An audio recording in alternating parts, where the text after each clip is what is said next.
오늘 영상에서 여러분들에게 말씀드리고 싶은 포인트는 최근에 이슈가 되고 있는 관세 이슈에 대해서 여러분들과 분석을 할 겁니다.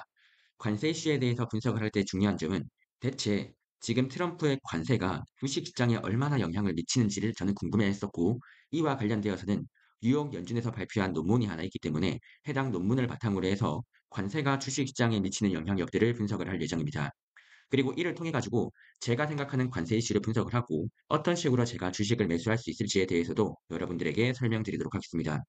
가장 먼저 지금 제가 트럼프 관세 이슈를 분석을 할 때 중요한 점은 대체 시장 참여자들은 이 트럼프 관세를 왜 무서워하고 있느냐가 핵심 포인트입니다. 지금 시장 참여자들 입장에서는 트럼프가 관세를 부여하게 되면 물가가 상승할 수 있을 거라는 걱정을 가지게 될 것이고, 그 다음으로는 트럼프가 관세를 부여하게 되면 성장이 둔화가 될 거라는 걱정도 할 수가 있습니다. 즉, 여기서 중요한 포인트는 해석 방향성이 두 개라는 점입니다. 첫 번째로는 물가가 상승할 거라는 걱정이 있을 것이고, 두 번째로는 성장이 둔화가 될 거라는 걱정이 있을 것이죠. 그렇다면 지금 시장에서는 이 두 가지 중에서 뭘 걱정하고 있는지를 바라봐야 되는데, 최근에 있었던 이슈는 성장 둔화를 더 걱정하고 있었습니다. 왜냐하면 만약에 여러분들이 생각을 하시기에 트럼프가 관세를 부여해서 물가가 상승할 거라는 걱정이 든다면, 야, 물가가 상승한다고? 그러면 미국의 채권 금리가 상승했어야 됐을 것이에요.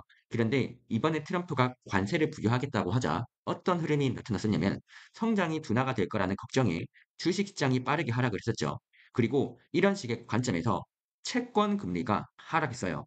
요 포인트가 중요한 게 무엇이냐? 여러분들이 만약에 물가 상승에다가 더욱더 걱정을 했었다면, 이것은 물가가 상승을 할 것이니까 금리를 올려야 되겠다는 기대감 때문에 채권 금리가 상승을 했어야죠. 그런데 이번 흐름들은 뭐다? 채권 금리 하락을 했었다고요. 따라서 제가 이번에 분석할 수 있는 핵심 포인트는 대체 이 관세로 인해서 성장 둔화가 나타난다면 얼마나 성장 둔화가 나타날 것인지를 분석할 필요가 있었고, 이와 관련해서 분석했던 논문들이 뉴욕 연준에서 발표를 했었던 관세 영향이 주식시장에 미치는 영향력이라는 논문이었습니다. 해당 논문에 따르자면 어떤 식의 결론이 나오느냐. 과거에 트럼프가 관세 이슈를 부여를 했었을 때 주식시장이 총 11%가 하락을 했었다는 결론이 나왔었다고요. 여기서 조금 더 중요한 포인트가 있어요.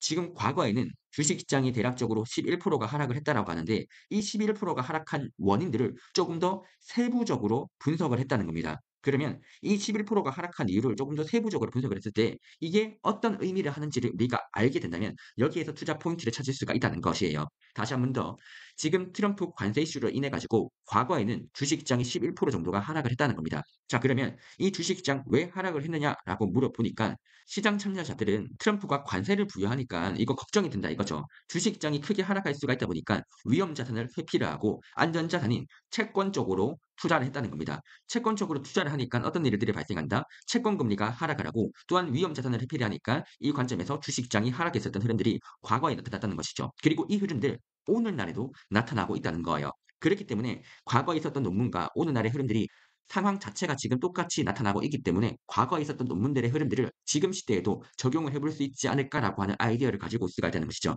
자, 그럼 다시 한 번 더 정리를 할게요. 지금 관세 이슈로 인해 가지고 주식시장이 하락을 했대요. 근데 이 중에서 60%의 영향력들은 말 그대로 그냥 위험자산 회피를 하고 싶고 안전자산을 조금 더 선호를 하기 때문에, 이거 말 그대로 실적과 무관하게 그냥 사람들의 심리 때문에 발생한 요인들이 마이너스 11% 요인 중에서 60%라고 한다면 대략적으로 한 6% 정도의 하락 요인들이 그냥 심리 때문에 발생을 했다고요. 다시 말해서 조금 더 주가가 하락할 수 있을 거라는 그 걱정 때문에 주가가 하락한 포인트가 60% 정도가 된다는 것입니다. 그 다음으로 이슈가 되는 건 뭐냐면 실적 둔화까지 걱정을 했다는 거예요. 투자자들 입장에서 정말로 한 40% 정도는 관세 이슈로 인해 가지고 실적이 둔화가 될 것 같아. 이런 걱정 때문에 주가가 하락한 포인트가 40%라는 거죠. 그런데 여기서 중요한 포인트는 말 그대로 이거는 걱정인 거예요. 걱정. 지금 마이너스 11%의 하락 요인 중에서 한 대략적으로 한 마이너스 4%에게 주가가 하락한 이유가 무엇이냐라고 했을 때 실적이 한 이 정도가 둔화가 될 것 같아요라고 걱정을 하던 사람들이 지금 주식을 매도를 했다는 겁니다. 그럼 여러분들이 생각을 해보는 거죠. 이번에 관세 이슈로 인해 가지고 실적이 둔화가 될 것이냐를 여러분들이 생각을 해보는 거예요. 예를 들어서 여러분들이 이번에 빅테크를 매매를 한다고 해보죠. 이 빅테크들이 관세 부여라고 하는 재료를 썼을 때 실적이 둔화가 될 거냐는 거예요. 실적이 둔화가 되지 않는다라고 생각한다면 이건 오히려 매수의 기회가 될 수가 있다는 겁니다. 실적 측면만 바라본다면 지금 하락하는 요인들이 정상적인 요인들이 아니고 걱정 때문에 하락하고 있기 때문에 누군가에게는 지금 매수의 기회가 될 수가 있다는 겁니다.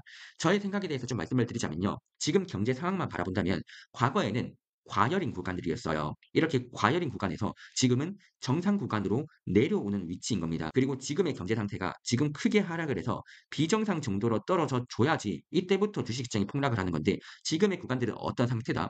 경제가 어느 정도 양호한 구간들인 거예요. 그렇기 때문에 제가 바라보는 관점에서는 앞으로 고용 데이터에서 약간 둔화가 보이는 지표가 나오더라도 사실상 주식 시장이 크게 구조적으로 하락장으로 갈 것이냐? 그럴 가능성들은 비교적 낮다라고 바라보는 것이죠.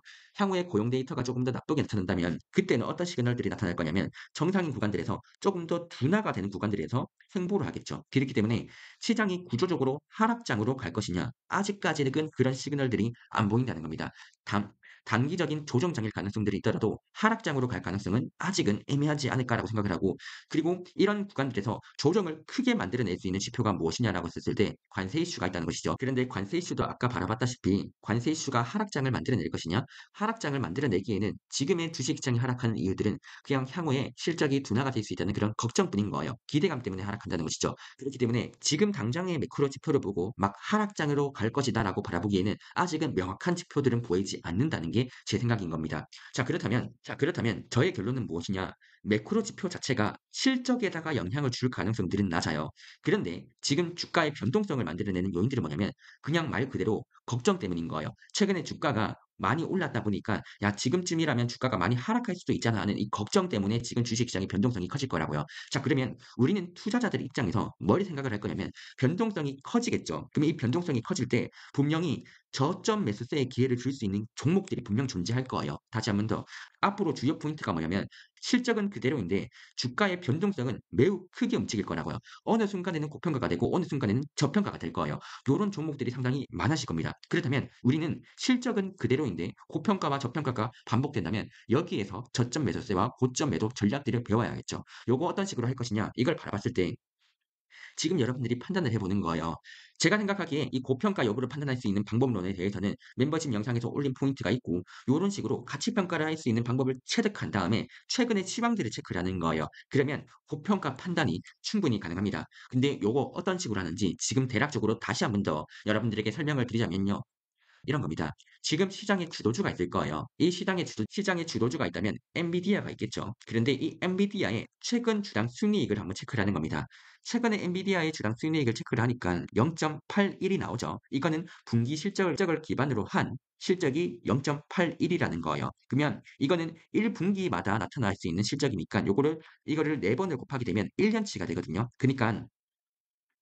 그러니까 이게 어려울 수가 있는데 그냥 쉽게 설명을 하자면 이 엔비디아라고 하는 종목을 가지게 되었을 때 앞으로 실적의 성장이 아예 없다고 가정을 하고 나서 이 엔비디아가 한 주가 가지는 가치가 있을 거예요. 이 한 주의 가치가 얼마냐라고 했을 때 3.2달러인 거예요. 지금 한 주가 가지고 있는 이 가치가 1년 기준으로 했을 때는 3.2달러라고요. 쉽게 말해서 여러분들이 이 엔비디아 주식을 가지고 있으면 1 년에 3.2달러를 보유할 수가 있는 거예요. 자 그럼 이걸 바탕으로 해 가지고 오늘날 엔비디아의 주가랑 비교를 해 보는 거예요. 지금 여러분들은 엔비디아 주식을 가지고 있으면 1 년에 3.2달러를 볼 수가 있습니다. 1 년에 3.2달러를 볼 수가 있다고요. 그러면 이걸로 여러분들이 본전을 찾기 위해서는 얼마나 걸리느냐? 이 3.2달러를 본전을 찾기까지는 얼마나 걸리느냐? 요거를 분석을 했을 때 지금 대략적으로 엔비디아의 주가는 36년 정도가 걸린다라고 바라보시면 되는 거예요. 자, 그럼 생각을 해 보는 거죠. 여러분들이 생각을 하시기에 엔비디아를 한 주 가지고 있었을 때 36년이 지나야지 본전을 찾을 수가 있대요. 그럼 이거는 고평가예요, 저평가예요? 요거를 판단하는 기준점들이 사람마다 다른 거예요. 지금 여러분들이 생각을 하시기에 엔비디아의 PER이 36배다라고 하잖아요. 그런데 누군가는 이 PER이 30배가 되면 저렴하다고 외칠 것이고 누군가는 이 PER이 20배가 되어야지 저렴하다고 외치는 사람들이 있을 거예요. 아니면 누군가는 야 엔비디아의 PER은 50배가 돼도 저렴하다라고 생각하는 분들도 다를 거라고요. 즉 여러분들이 판단하기에 이 엔비디아의 PER이 어느 정도가 되었을 때 저렴하다라고 외치는 지점들이 있을 거라고요. 그런데 대략적으로 사람들이 생각하기에 빅테크들의 PER이 30배 이하다라고 한다면 이때부터는 싸다라고 하는 인식들을 가지게 돼요. 그렇기 때문에 엔비디아의 지금으로부터 30배 이하가 되는 지점들은 언제쯤이 될 수가 있느냐라고 했었을 때 대략적으로 $100 이하가 되게 되면 PER이 30배 이하가 될 가능성들이 높고, 지금 저의 가정은 엔비디아의 성장이 없다라고 가정을 했는데 엔비디아의 성장이 지금으로부터 10% 정도만 나온다라고 해 보죠. 내년 성장이 10%가 나온다라고 했었을 때 엔비디아의 주당 순이익은 $3.6가 되는 거예요. 지금 저의 가정은 뭐냐면 성장이 없다라고 가정을 했을 때 3.24인데, 만약에 엔비디아의 순이익이 10%만 성장을 한다고 해도 주당 순이익은 $3.6가 됩니다. 여기에서 30을 곱하게 되었을 때 대략적으로 $108가 나오기 때문에 시장 참여자들이 엔비디아의 성장을 10% 정도만 가정을 하더라도 대략적으로 한 100에서 $100 부근부터는 PER이 30배 이하가 될 것 같은데라고 하면서 매수세가 들어올 수가 있겠죠. 지금 관점에서는 $116다 보니까 앞으로 주가가 대략적으로 10% 정도만 하락을 한다면 이때부터는 사람들이 저점이겠는데라고 생각을 할 가능성들이 있다는 거예요. 그런데 이 매크로 환경이 어떻게 만들어져야 된다? 지금처럼 매크로가 실적의 영향들은 크게 안 주게 될 가능성들에 실적에는 크게 영향을 주지 않을 경우에는 고평가 여부를 판단을 하고 트레이딩을 하게 될 것이고, 요런 식의 관점에서 여러분들이 가치 평가를 할 수가 있고 최근 주식 시장의 트렌드까지도 알 수가 있다면 여기에서 여러분들이 트레이딩 전략들을 알 수 있지 않을까라고 생각을 합니다. 이런 식의 관점에서 오늘 여러분들에게 어떤 식으로 다시 한 번 더 가치 평가를 해야 되는지에 대해서도 여러분들에게 간략하게 정말 쉬운 방법으로 가치 평가할 수 있는 방법에 대해서도 여러분들에게 한번 설명을 드려 봤습니다.